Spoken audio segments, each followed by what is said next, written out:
আসসালামু আলাইকুম। এই পর্বে আমরা আলোচনা করব সিলেট বোর্ড ২০২৪ থেকে আসা সিকিউ প্রশ্নটি আলোচনা করব।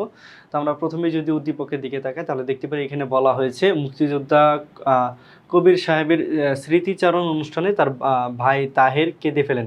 তিনি বলেন, "আমার কলেজ পড়ুয়া বড় ভাই মুক্তিযুদ্ধে যোগদান করেন এবং পার্শ্ববর্তী দেশ থেকে প্রশিক্ষণ নিয়ে দেশে ফিরে আসেন। তিনি কুমিল্লার বি পাড়ার একটি স্থানে সম্মুখ যুদ্ধে শহীদ হন।" তো এখানে ক নম্বর প্রশ্নটির দিকে তাকায় তাহলে বলা হচ্ছে যে বাংলাদেশের মুক্তিযুদ্ধের মূল নিয়ামক শক্তি কারা? তো আমরা জানি মূল নিয়ামক শক্তি ছিল হচ্ছে জনগণ, অর্থাৎ সর্বস্তরের জনগণ এই মুক্তিযুদ্ধে অংশগ্রহণ করেছিল, যার কারণে এরা হচ্ছে মূল নিয়ামক শক্তি। পরবর্তীতে বলা হচ্ছে মুক্তিযুদ্ধে প্রবাসী বাঙালিদের অবদান উল্লেখ করো।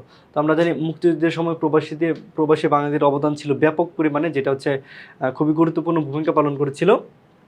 মুক্তিযুদ্ধে প্রবাসী বাঙালিরা গুরুত্বপূর্ণ ভূমিকা পালন করে। তারা বিদেশে বাংলাদেশের পক্ষে জনমত গড়ে তোলেন এবং আন্তর্জাতিক সমর্থন আদায়ে কাজ করেন।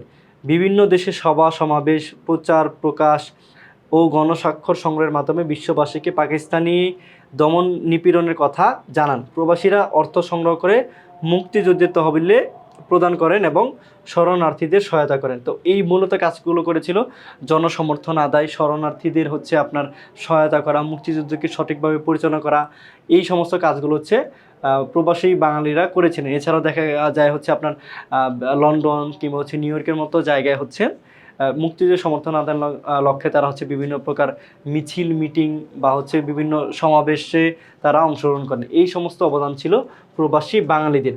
পরবর্তীতে বলা হচ্ছে মুক্তিযুদ্ধে জনাব কবির কোন শ্রেণীর প্রতিনিধিত্ব করেন? তো আমরা যদি এখানে বলা হচ্ছে মুক্তিযোদ্ধা কবির সাহেবের স্মৃতিচারণ অনুষ্ঠানে তার বড় ভাই তাহের কেঁদে ফেলেন। যেতে বলা হচ্ছে তিনি হচ্ছে কলেজ পড়ুয়া বড় ভাই, তার মানে কি অবশ্যই তিনি ছাত্র সমাজের প্রতিনিধি ছিলেন, উনি ছাত্র সমাজের প্রতিনিধিত্ব করেন। তারপর বলা হচ্ছে যে পাকিস্তানের ২৪ বছরে বাঙালি জাতির স্বার্থ সংশ্লিষ্ট সকল আন্দোলনে গৌরবোজ্জ্বল ভূমিকা পালন করেছে এ দেশের ছাত্র সমাজ।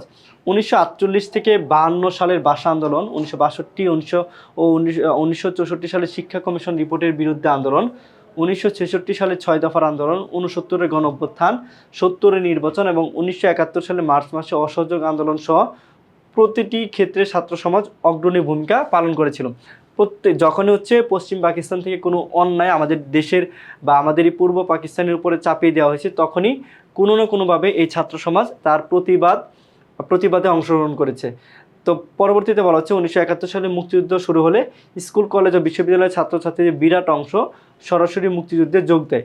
মুক্তিবাহিনীতে একক গোষ্ঠী হিসেবে ছাত্রছাত্রীদের সংখ্যা ছিল সবচেয়ে বেশি। তার মানে কি অন্য যে কোনো শ্রেণীর বা হচ্ছে আপনার অন্য যে কোনো পেশার বা অন্য যে কোনো খাতের মানুষের থেকে এই ছাত্রছাত্রীদের ভূমিকা ছিল বা সংখ্যা ছিল অনেক বেশি। বলা হচ্ছে উদ্দীপককে বর্ণিত মুক্তিযোদ্ধা কবির সাহেবের স্মৃতিচারণ অনুষ্ঠানে তার বড় ভাই তার কেঁদে ফেলেন এবং বলেন কি যে তার কলেজ পড়ুয়া বড় ভাই মুক্তিযুদ্ধে যোগদান করেন এবং পার্শ্ববর্তী দেশ থেকে প্রশিক্ষণ নিয়ে দেশে ফিরে আসেন। তারপরে কি হয়, সম্মুখ যুদ্ধে হচ্ছে তিনি শহীদ হন।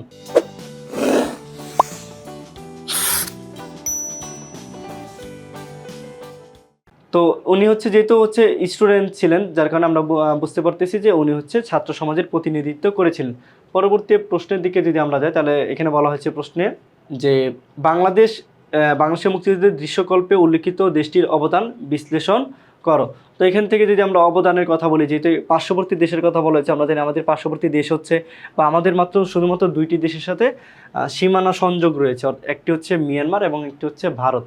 মুক্তিযুদ্ধে মিয়ানমারের তেমন কোনো অবদান নেই, যার কারণে আমরা সহজেই বুঝতে পারি যে এটা থেকে ভারতের অবদান ছিল বা ভারতের অবদানের কথা এখানে বলা হয়েছে।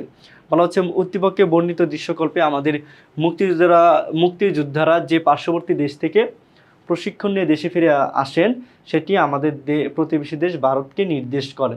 আমাদের মহান মুক্তিযুদ্ধে ভারতের অবদান অপরিসীম। বাংলাদেশের স্বাধীনতা যুদ্ধে সরাসরি সমর্থন জানায় আমাদের প্রতিবেশী দেশ ভারত।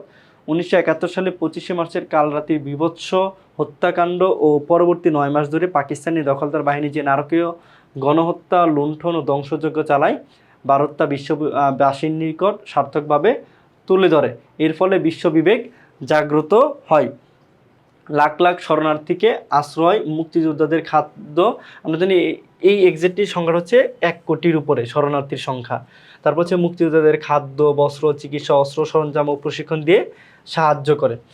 বাংলাদেশের মুক্তিযুদ্ধের শেষ পর্যায়ে পাকিস্তান ভারতে বিমান হামলা চালায়। তারপর হচ্ছে 6 ডিসেম্বর আনুষ্ঠানিকভাবে বাংলাদেশকে কী করে, স্বাধীন দেশ হিসেবে স্বীকৃতি প্রদান করে। এছাড়া হচ্ছে মুক্তিযুদ্ধকে সঠিকভাবে পরিচালনা করার জন্য নভেম্বর মাসে অর্থাৎ 17ই নভেম্বর বাংলাদেশ এবং ভারতের দুই দেশের সেনাবাহিনী মিলে হচ্ছে যৌথ বাহিনী গঠন করে। এই যৌথ কমান্ড গঠন করার উদ্দেশ্য ছিল মুক্তিযুদ্ধ যাতে খুব তাড়াতাড়ি আরও মুক্তিযুদ্ধের মাধ্যমে আরও সফল তাড়াতাড়ি অর্জন করা যায়, সেই উদ্দেশ্যে তারা কী করে, যৌথ কমান্ড গড়ে তোলে এবং তারা পাকিস্তানি বাহিনীকে ক্রমাগত আক্রমণের সাহায্যে কোণঠাসা করে ফেলে। যৌথ বাহিনীর প্রচণ্ড আক্রমণের ফলে 93,000 পাকিস্তানি সেনাসহ জেনারেল একে নিয়াজি নিঃশর্তে যৌথ কমান্ডের নিকট আত্মসমর্পণ করতে বাধ্য হন।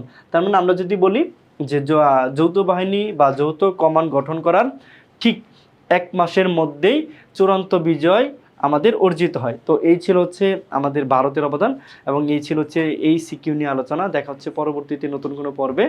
আল্লাহ হাফেজ, আসসালামু আলাইকুম।